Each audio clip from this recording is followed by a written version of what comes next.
튜브와 여호와 삼마, 우리가 그렇게 친숙한 단어는 아닙니다.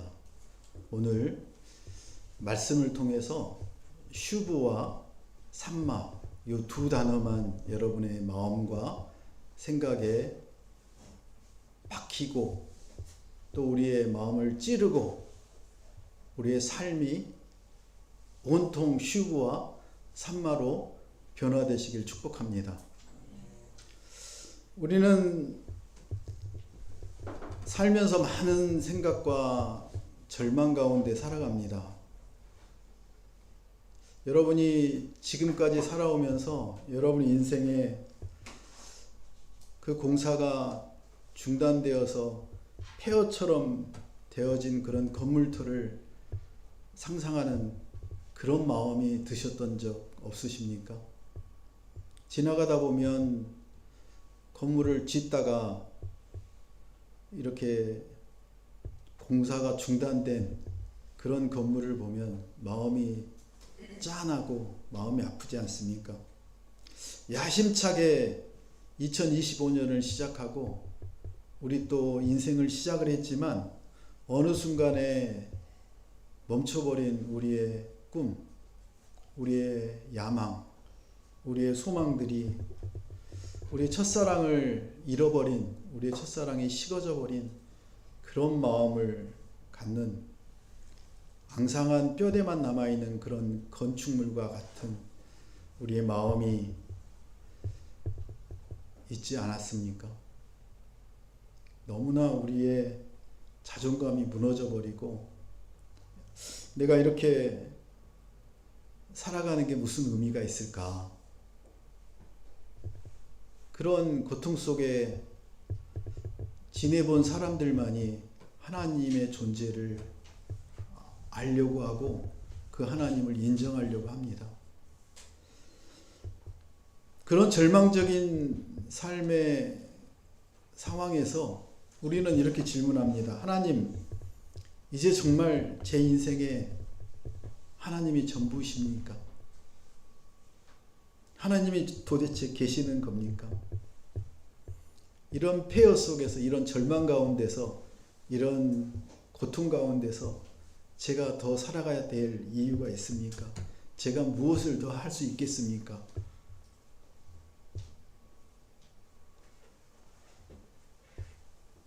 직장을 다녀보신 분들은 승진해서 누락이 되거나 다른 동료보다 뭔가가 더 느려질 때 그런 고통을 느낍니다. 저도 승진해서 탈락했을 때 비슷한 그런 생각이 들었습니다. 인생에서 많은 사람들이 그런 어려움과 고통을 마주합니다. 그럴 때 여러분은 어떤 질문을 던지십니까? 오늘 스가랴를 통해서 오늘 우리에게 말씀하십니다.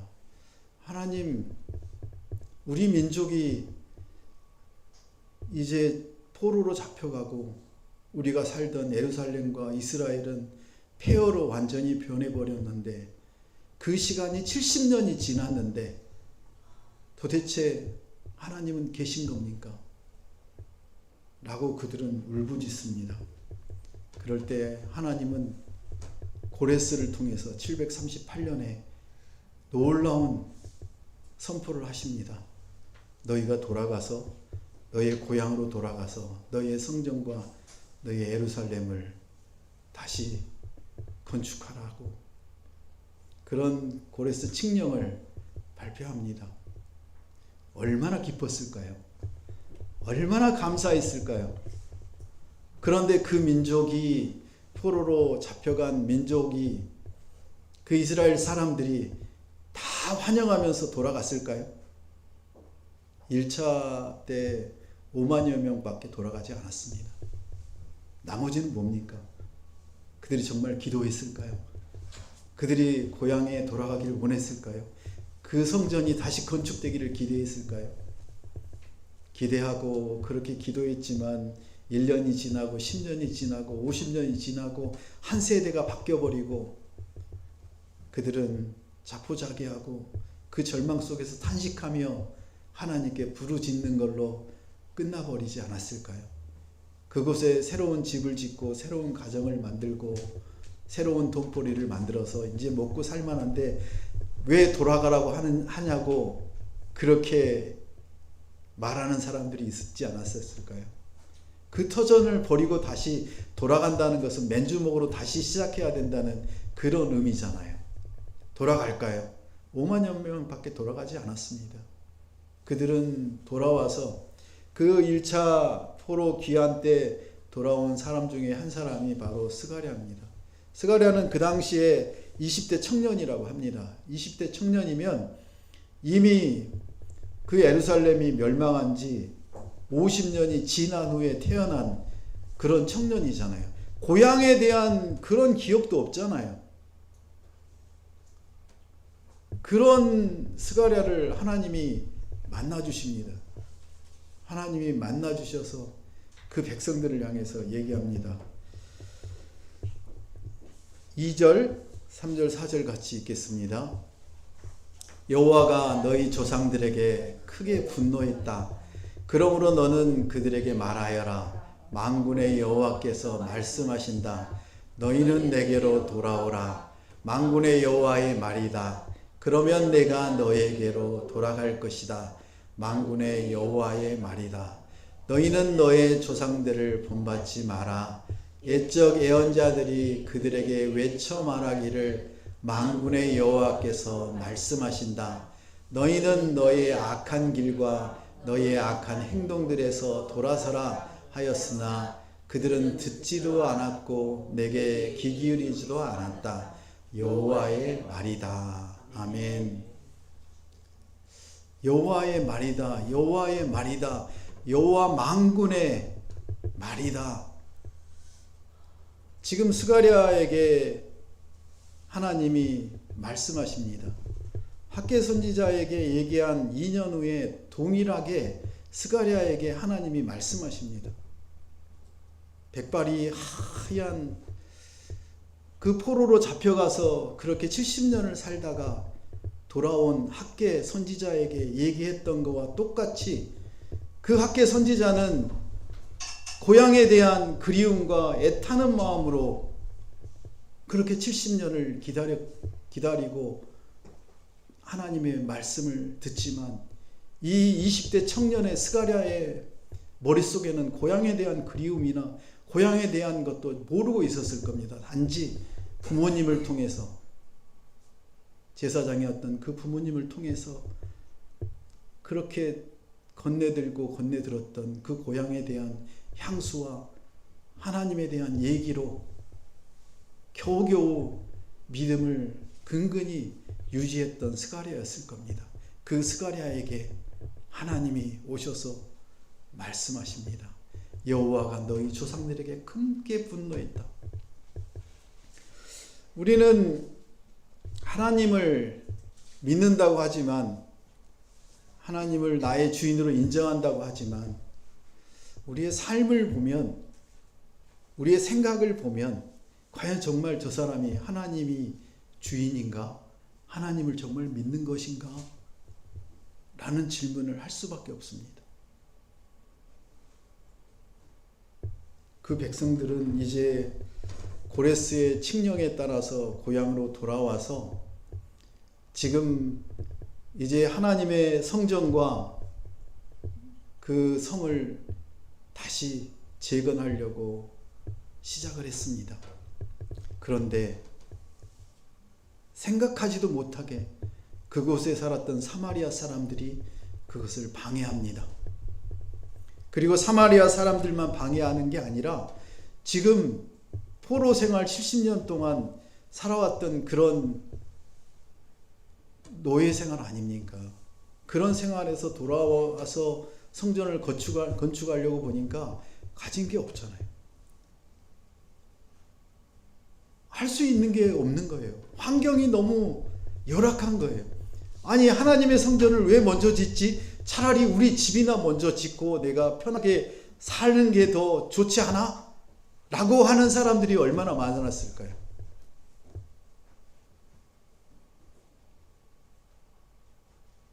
여러분도 그러지 않습니까? 저도 그런데요.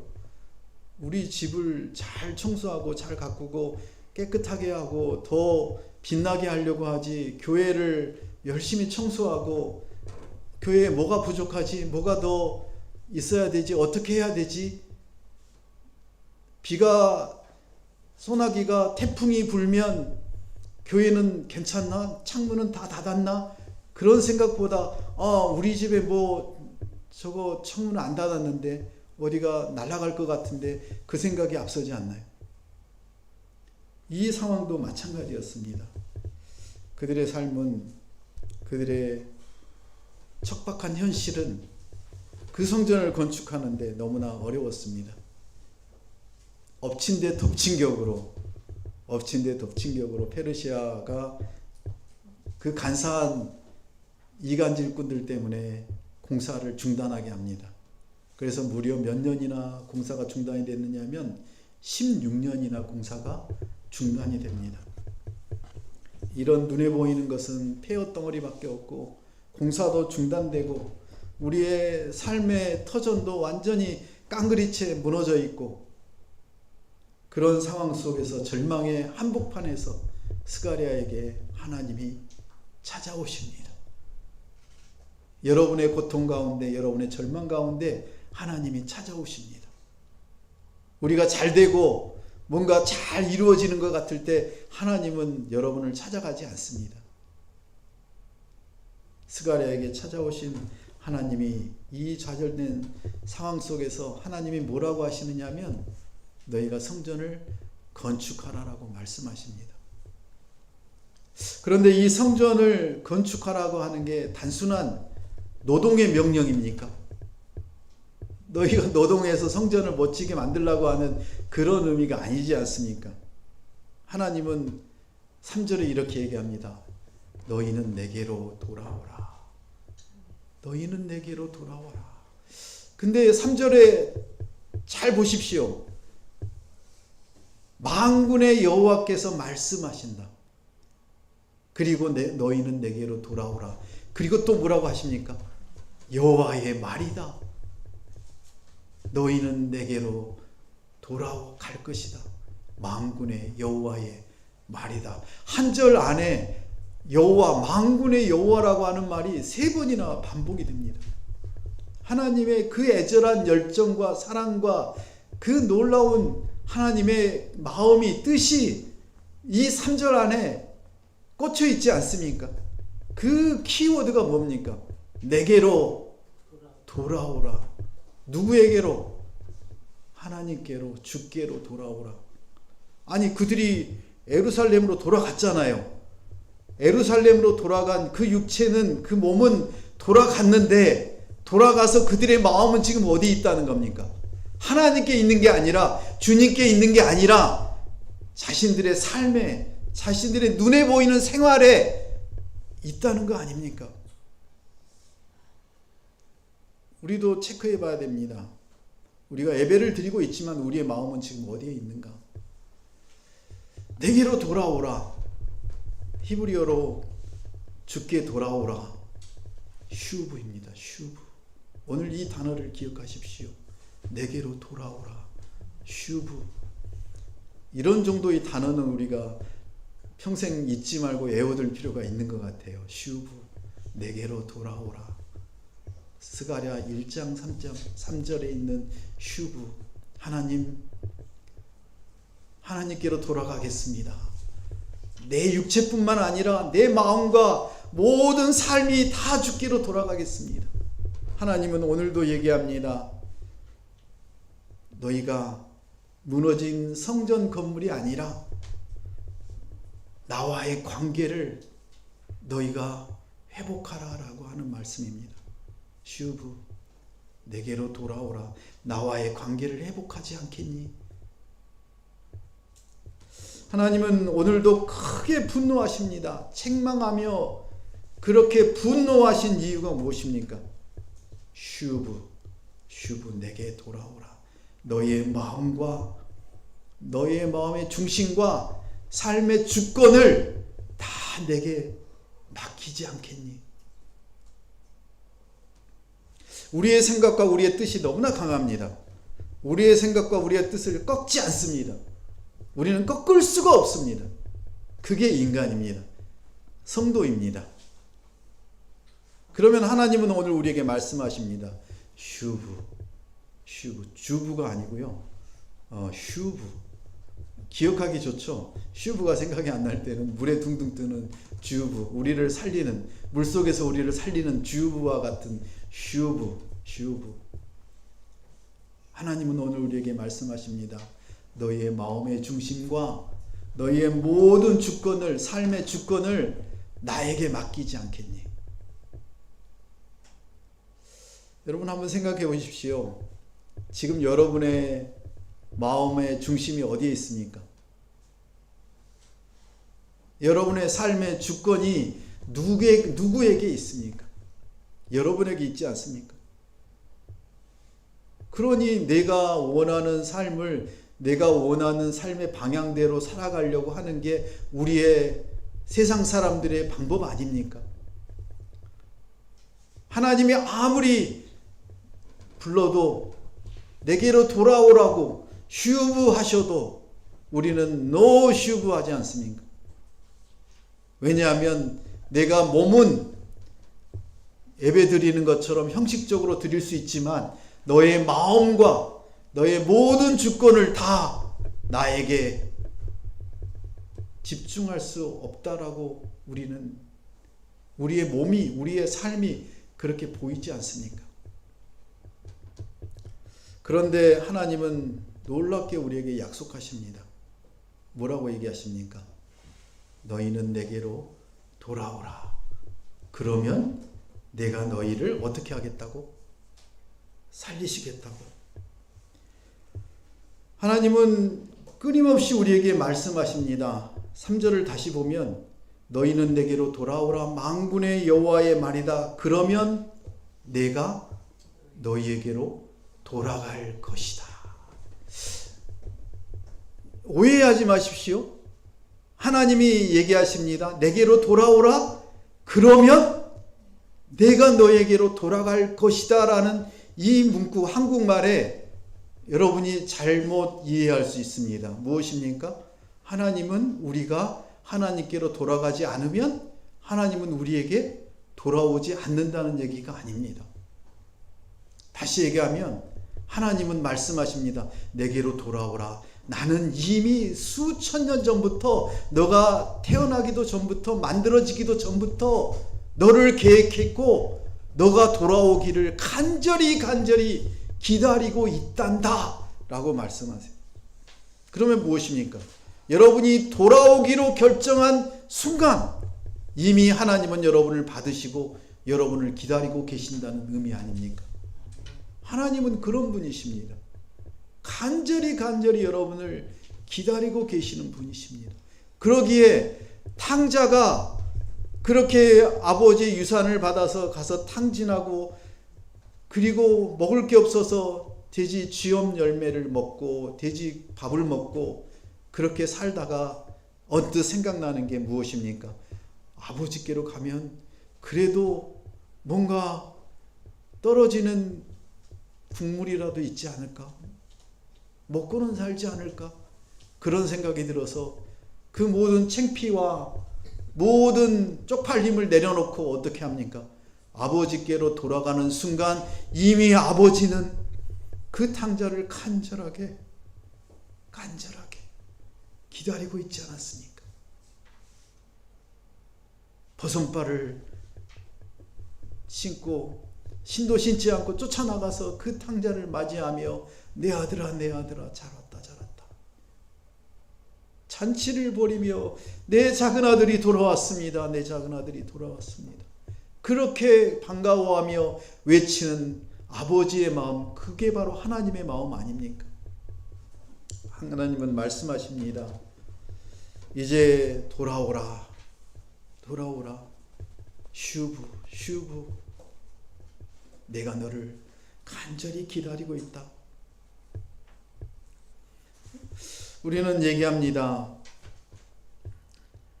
능력의 부재가 아니라 방향의 상실이라고 얘기합니다. 우리가 하나님께 못 돌아가는 능력이 아니라 우리는 지금 뭔가 방향을 잘못 잡고 있다는 겁니다. 여러분, 늦어도 괜찮습니다. 천천히 가도 괜찮습니다. 우리의 방향은 세상이 아니라 하나님께로 가면 됩니다. 하나님이 원하시는 뜻, 하나님이 기다리시는 곳으로 여러분의 마음과 여러분의 모든 것들을 다 맞춘다면, 우리는 못하지만, 우리는 할 수 없지만 하나님은 하십니다. 우리가 계속 죄를 짓고 뭔가 잘못하고 있는데 내가 그것을 고치고 해결하려고 무지 노력을 하고 그렇게 그 수도승처럼 자기를 깎아내리고 뭐 한 달씩 금식하고 두 달씩 금식을 하고 그렇게 해보지만 해결이 안 됩니다. 어떻게 하면 해결이 되나요? 슈브 하나님께로 돌아가면 됩니다. 우리의 마음의 중심과 우리의 모든 주권을 하나님께 맡기면 하나님이 우리를 그렇게 변화시키겠다고 말씀하십니다. 하나님이 변화시키지 않으면 우리의 인간성이나 우리의 모든 삶이 변화되지 않는다고 오늘 하나님은 말씀하십니다. 너무나 쉬운 방법 아닙니까? 너무나 좋은 방법 아닙니까? 하나님께 우리의 마음과 생각을 집중하기를 축복합니다. 아침에 일어날 때 눈을 뜨자마자 하나님, 오늘 하루를 하나님께 드립니다. 하나님이 원하시는 대로 하나님이 인도해 주십시오라고 우리가 눈을 뜨며 고백하면 하나님이 그 하루를 책임지십니다.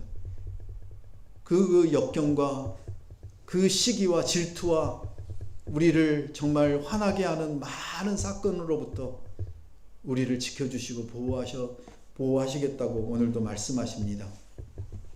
그러면서 또 두 번째로 얘기합니다. 너희는 너희 조상들을 본받지 말라고. 너희의 조상들을 본받지 말라고.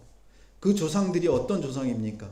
하나님께로 돌아왔다라고 거짓말하고 결코 하나님께 돌아가지 않는 그런 조상들이었잖아요. 그런 조상들로 인해서 그들이 어떻게 됐습니까? 결국에는 북이스라엘부터 남유다까지 다 망하지 않았습니까? 망하고 그들은 포로로 끌려가지 않았습니까? 그래서 하나님이 말씀하십니다. 너희는 너희의 악한 길과 너희의 악한 행동들에서 돌아서라. 그들은 듣지도 않았고 내게 귀 기울이지도 않았다라고 하나님은 그들의 조상들의 얘기를 해주십니다. 우리 속담에 이런 속담이 있지 않습니까? 옹고이지신, 옛 것이 좋은 것이요. 아닙니다. 옛 것이 좋은 게 아닙니다. 무엇이 좋은 것입니까? 하나님께 가는 것이 최고입니다. 하나님 것입니다. 하나님께 돌아가지 않으면, 하나님을 붙들지 않으면, 하나님과 함께하지 않으면 우리는 어떤 것도 살아날 수 없고 회복될 수 없습니다. 진정한 회복은 하나님이 오늘 우리에게 말씀하십니다. 그러면서 얘기하십니다. 내게로 돌아오라.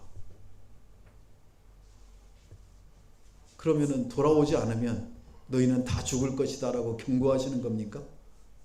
너무나 무서운 하나님을 얘기하시는 겁니까? 아닙니다. 하나님은 그 마음에 뜨거운 사랑의 열정을 가지고 우리에게 말씀하시는 겁니다. 나는 너를 너무나 사랑해. 내가 너무나 사랑하기 때문에 너가 돌아오면 좋겠어. 이런 말씀이에요. 하나님은 오늘 끊임없이 얘기합니다. 환경을 탓하고 내가 지금 고민하고 내가 해결해야 될 문제들만 붙들고 있는 우리들에게 하나님은 말씀하십니다. 그거 너가 해결하려고 해도 노력해도 안 되는 거잖아. 내가 해결해 줄게. 너 원수 나에게 맡겨. 내가 다 해결해 주겠다고 너희의 그렇게 많은 약속과 권면하지 않았니? 너의 조상들 봐라. 안 되지 않니? 이제 내가 너를 이제 끝까지 책임질게. 하나님은 약속하시는 겁니다. 그 하나님의 약속을 여러분 믿으실 수 있겠습니까? 그 하나님의 약속을 믿으십시오.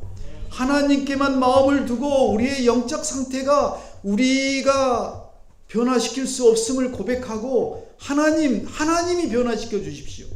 하나님이 아니면 우리는 어떤 방법과 어떤 수단을 가지고도 변화될 수 없는 존재임을 고백합니다. 진정한 회복은 환경이 아니라 어떤 능력이 아니라 하나님과의 관계가 회복되는 것이라고 오늘 스가랴를 통해서 하나님은 말씀하십니다.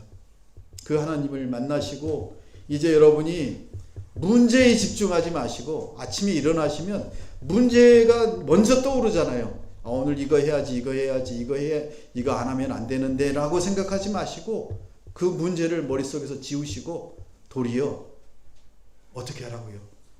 하나님, 오늘 눈을 뜨게 해주셔서 감사합니다. 오늘 허리가 아파도 감사합니다. 걸을 수 있어서 감사합니다. 오늘 출근할 수 있어서 감사합니다. 오늘 운동할 수 있어서 감사합니다. 오늘 먹을 수 있어서 감사합니다. 그런 감사의 목록으로 여러분의 문제의 목록을 바꾸시길 축복합니다. 내 삶의 주인이 내가 아니라 주님이십니다. 주님이 나의 오늘의 주인으로 하나님이 인도하시는 대로 그렇게 제가 살겠습니다. 그렇게 매일마다 고백하며 일어나시길 축복합니다. 그런 하나님이 두 번째로 오늘 우리에게 말씀하십니다. 8절부터 같이 읽겠습니다. 내가 밤에 보니 한 사람이 붉은 말을 타고 골짜기 속에 있는 화석나무들 사이에 서 있고 온 땅이 평온하게 잘 살고 있습니다. 그러자 여호와의 천사가 대답해 말했다. 만군의 여호와여, 언제까지 예루살렘과 유다의 성들에게 자비를 베풀지 않으시렵니까? 주께서 분노하신 지 70년이 됐습니다. 만군의 여호와께서 이렇게 말씀하신다. 내가 예루살렘과 시온을 위해 크게 질투하고 안일하게 지내는 민족들에게는 내가 크게 분노한다. 아멘. 백성들이 이제 마음을 돌이킵니다. 이 스가랴의 말씀을 통해서 하나님의 말씀을 전달하는 것을 통해서 그들이 무엇이 잘못됐는지를 깨닫고 그들의 마음을 돌이키기 시작하자 하나님은 하나님의 마음이 어떤지 그 진심을 그 마음 속에 있는 깊은 말씀을 스가랴의 첫 번째 환상을 통해서 보여주십니다. 그 환상이 뭐냐면 화석류 나무들 사이에 붉은 말을 타고 있는 그런 모습을 보여주십니다.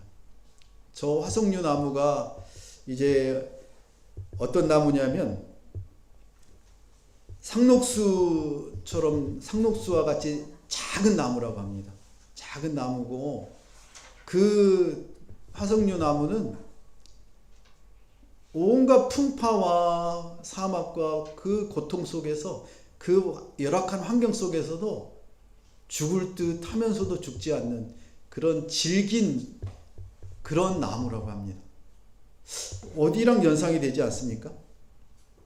바로 이스라엘을 얘기합니다. 이스라엘 사람들은 어떻습니까? 완전히 멸망하지 않았습니까? 완전히 멸망한 것처럼 보이지만 그 이스라엘 민족들을 하나님이 어디로 데려가셨습니까?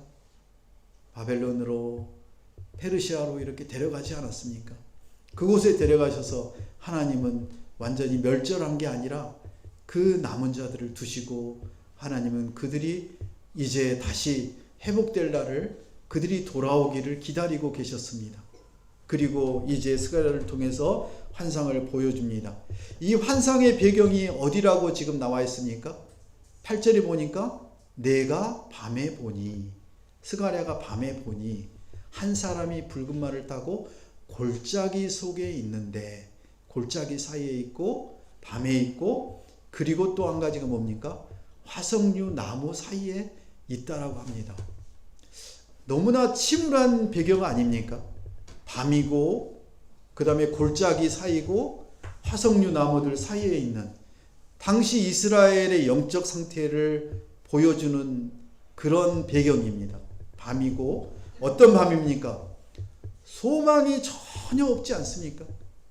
70년을 포로로 그렇게 돌아갈 기미가 없어 보였던 그런 소망이 없는 그런 영적으로 어두운 밤의 상황을 보여주지 않습니까? 두 번째, 골짜기는 어떻습니까? 골짜기는 주로 이렇게 산 속에 들어가 보면 낮고 그리고 깊고 어둡고 캄캄한 그런 곳 아닙니까? 우리가 그런 골짜기를 무슨 골짜기라고 합니까?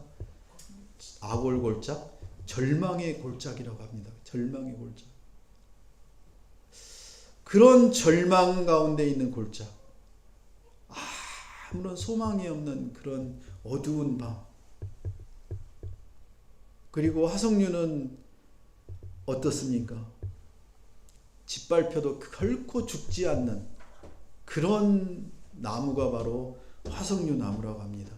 정말 생명력이 끈질긴 그런 생명력을 가지고 있는 그런 나무, 바로 이스라엘입니다. 그런 환상의 배경을 통해서 오늘 하나님은 얘기하십니다. 너무나 놀라운 얘기를 하십니다. 바로 하나님의 사자가 그런 화석류 나무들 사이에 서 있다고 합니다. 그 화석류 나무들 사이에 서 있는 그 분이 바로 누구십니까? 우리를 바라보시는 하나님이십니다. 하나님은 우리를 이렇게 관망하시고 계시는 분이 아니십니다. 그래, 너가 한번 넘어져 봐라, 너가 한번 고통 속에 들어가 봐라, 이런 분이 아니십니다. 여러분, 우리 아이들을 키우시면서 여러분의 자녀들이 막 그 고열이 나고 그럴 때 어떤 마음이 드셨습니까? 여러분의 자녀가 밖에서 누구랑 이렇게 다퉜거나 싸워서 피가 난다고 연락을 받았거나 뭐 안 좋은 소식이 들리면 여러분 어떻습니까? 만사를 제껴놓고 내가 어떤 손해와 어떤 고통이 나에게 올지 모르더라도 그 자녀를 위해서 쫓아가고 그 자녀를 걱정하고 근심하며 그렇게 지금까지 살아오지 않았습니까? 그게 바로 부모 아닙니까? 그래서 부모라고 합니다. 하나님이 바로 그런 부모의 마음으로 우리를 바라보고 계십니다. 여러분을 관망하지 않습니다. 우리는 우리 자녀들을 24시간 365일 동안 한눈도 떼지 않고 보호하고 살펴볼 수 없지만 하나님은 24시간 365일 전 생애 동안 우리의 모든 것을 관망하는 것이 아니라 보호하시고 인도하시고 그렇게 안타까워하시면서 우리가 하나님께 돌아가기를 간절히 기다리고 계시는 그분이 바로 누구십니까? 우리의 임마누엘 되시는 하나님이십니다. 우리와 함께 하시는 하나님이십니다. 그분을 우리가 임마누엘이라고 얘기합니다. 임마누엘이 뭐라고요? 우리와 함께 하시는 하나님. 그 함께 하시는 임마누엘 하나님이 여러분을 방관자처럼 돌아보시는 게 아니라 여러분의 그 일거수일투족을 한순간도 놓치지 않으시고 여러분을 보호하시고 이끌어주시고 함께 찾아오시는 그분이십니다. 천사들이 보고 이렇게 얘기합니다. 온 땅이 평온하게 잘 살고 있습니다 라고 보고를 합니다. 말을 타고 붉은 말을 타고 여기저기를 보았던 그 천사들이 얘기합니다. 온 이스라엘 땅이 평온하고 잘 살고 있습니다. 정말 잘 살고 있습니까? 폭풍 전야라고 생각하시면 됩니다. 폭풍 전야에 그 온 땅이 조용하고 평온해 보이는 것처럼 보이지만 폭풍이 몰아올 때는 어떻습니까? 온 세상이 뒤집어지고 완전히 파괴되고 엄청난 일이 일어나는 그거와 똑같은 상황이라는 겁니다. 하나님은 오늘 우리에게 말씀하십니다. 고통 한가운데 있니? 절망 가운데 있니? 문제가 해결되지 않니? 그러면 이제 나와 함께 나를 찾지 않겠니? 내가 너와 함께 하고 싶은데 너는 너무 지금 고통스럽고 너무나 외롭고 불안하고 도저히 앞으로 나갈 수 없지 않니? 라고 오늘 우리에게 얘기하십니다. 세상 사람들이 잘 될 때 우리는 더 마음이 아프지 않습니까? 세상 사람들은 너무나 잘 되고 어떤 나쁜 짓을 해도 죽지도 않고 저렇게 잘 나가는 것 같은데 우리는 왜 그렇게 찌질하고 되는 일이 없고 그런 생각들 해보시지 않았습니까? 하나님은 오늘 우리에게 말씀하십니다. 12절 15절을 통해서 하나님은 오늘 우리에게 얘기하십니다. 하나님의 불타는 질투에 대해서 얘기합니다. 만군의 여호와여, 언제까지 예루살렘과 유다의 성들에게 자비를 베풀지 않으시렵니까? 라고 천사가 이렇게 말하자 만군의 여호와께서 뭐라고 말씀하십니까? 내가 예루살렘과 시온을 위해 크게 질투하고 안일하게 지내는 민족들에게 내가 크게 분노한다. 크게 질투하고 크게 분노하시는 이유가 뭐라고요? 하나님이 본심입니다. 하나님의 그 안타까운 심정을 질투와 분노로 표현하신 겁니다. 하나님은 오늘 너희에게 말한다. 신부를 빼앗긴 신랑의 마음으로 하나님은 말씀하신다고 말씀하십니다. 지금 결혼해야 될 이제 신랑 신부가 있는데 신부를 빼앗겨 버리면 그 신랑의 애타는 마음, 그 마음을, 그 분노를 지금 오늘 하나님은 우리에게 말씀하십니다. 우리가 어떻다는 것입니까? 우리의 고통을 무감각하지 않고 방관자처럼 보시지 않고 하나님은 그 대적들을 향해서 내가 분노한다라고 얘기하십니다.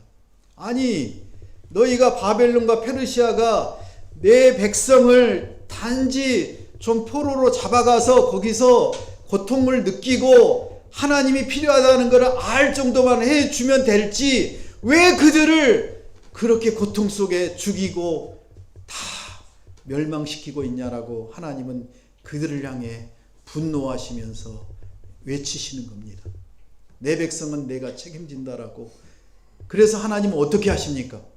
이스라엘이 다시 예루살렘으로 돌아와서 성전을 건축하게 하시고 그리고 나서 어떻게 하십니까? 바벨론과 페르시아를 다 망하게 하지 않습니까? 하나님은 그런 분이십니다. 하나님의 그 백성을 이렇게 잠시 동안 하나님이 내어주십니다. 어떻게 하시려고? 그들이 하나님이 필요하시고 하나님께 돌아오게 하시려고 잠시 고통과 아픔 속에 그들을 내어두십니다. 왜냐하면 그래야만 그들이 깨닫기 때문에. 우리에게도 그런 고통이 오고 아픔이 온다면 우리는 한번 점검해 봐야 됩니다. 하나님이 지금 그 세상의 고통의 그 어려움 속에 우리를 내어두신 이유는 뭐하라고? 휴브하라고. 하나님께 돌아가라고. 하나님과의 관계를 회복하라고. 온전히 마음의 중심과 우리의 삶의 모든 본질을 하나님께 내어 맡기라고 오늘 하나님은 말씀하십니다. 하나님의 마음이 얼마나 아프실까요? 부모님의 마음이 아프신 것처럼 하나님의 마음이 그렇게 아프십니다. 여러분, 인생의 밤, 인생의 골짜기 안에 있으시다면 오늘 그 골짜기 안에 있는 여러분이 집에 가셔서 메모지에다가 여호와 삼마라고 이렇게 적으시기 바랍니다. 여호와 삼마. 삼마가 무엇입니까? 주께서 여기 계시다. 그러니까 계셔야 함께 하는 거죠. 임마누엘과 비슷하지만 조금 다른 뉘앙스인데 여호와 삼마. 여기에 계신 하나님. 여기에 계신 하나님. 우리와 함께 하시는 하나님. 여기에 계시는 하나님을 우리가 한순간도 놓치지 않으면 우리의 생각과 우리의 삶이 바뀝니다. 여호와 삼마. 그 여호와 삼마를 여러분이 그 메모지를 여러 장 써서 여기저기 붙이세요. 왜? 내가 하나님이 어디 계신지 모르고 하나님을 생각하지 않고 그렇게 할 때 여러분은 너무나 괴롭고 힘들잖아요. 그런데 그 단어를 딱 보는 순간 하나님이 여기 계시는구나. 여기도 계시고 여기도 계시고 여기도 계시고 내 사무실에도 계시고 내 집에도 계시고 내 화장실에도 계시고 내가 고통받는 이 자리에도 계시고 다 계시는구나. 무소부재 어디에도 계시지 않는 하나님이 없잖아요. 어디에나 계시는 하나님.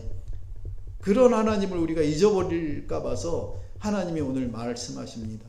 여호와 삼마 되신다.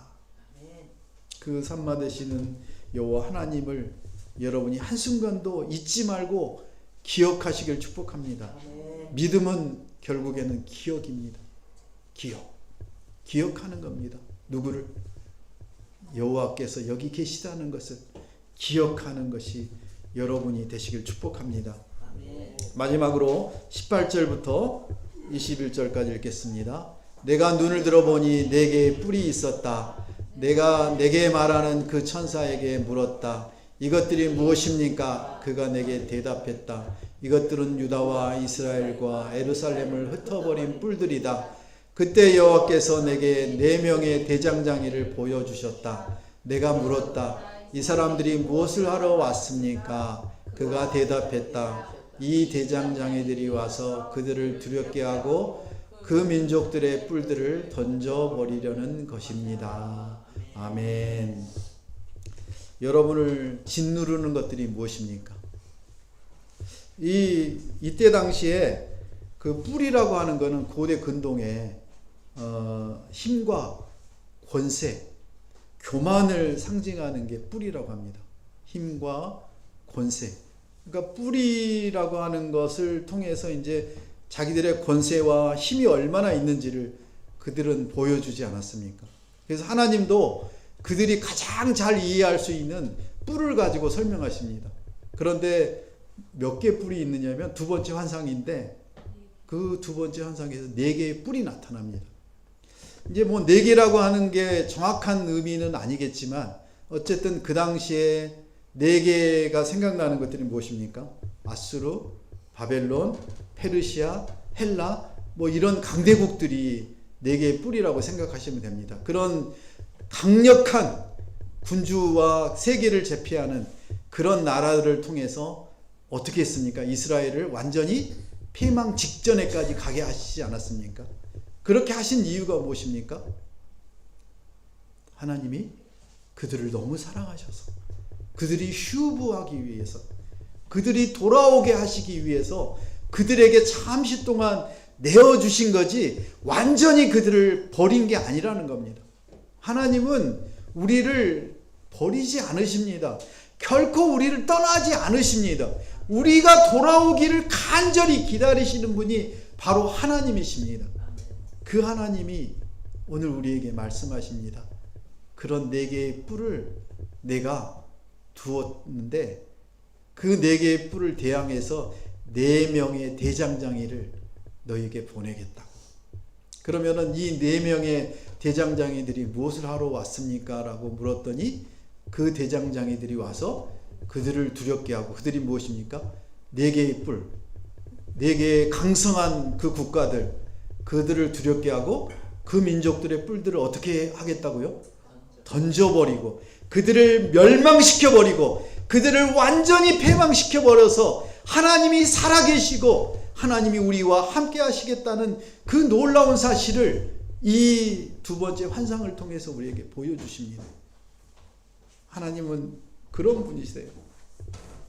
재개 불가능한 그런 이스라엘 그 나라를 하나님은 아니라고 말씀하십니다. 우리 인생에서 야 나는 이제 더 이상 안 돼. 나이를 이렇게 많이 먹었는데 내 능력이 이거밖에 안 되는데 나는 더 이상 안 돼. 그게 아니라는 겁니다. 우리 송근사님이 금요일날 잠깐 얘기하시던데 만나는 사람마다 이렇게 떡집에 가서도 또 김밥집에 가서도 하나님 믿느냐고. 아니 그거 쉬운 얘기 아니잖아요. 얼마나 쪽팔리는 얘기예요. 세상 사람들이 보면 우리가 보면 어때요? 짱이죠 짱. 대단하신 거죠. 하나님을 내가 얼마나 믿고 하나님이 나의 인생을 인도하시는 것을 내가 깨닫는다면 내가 하나님 얘기하는 게 얼마나 자랑스럽고 행복한 건데요.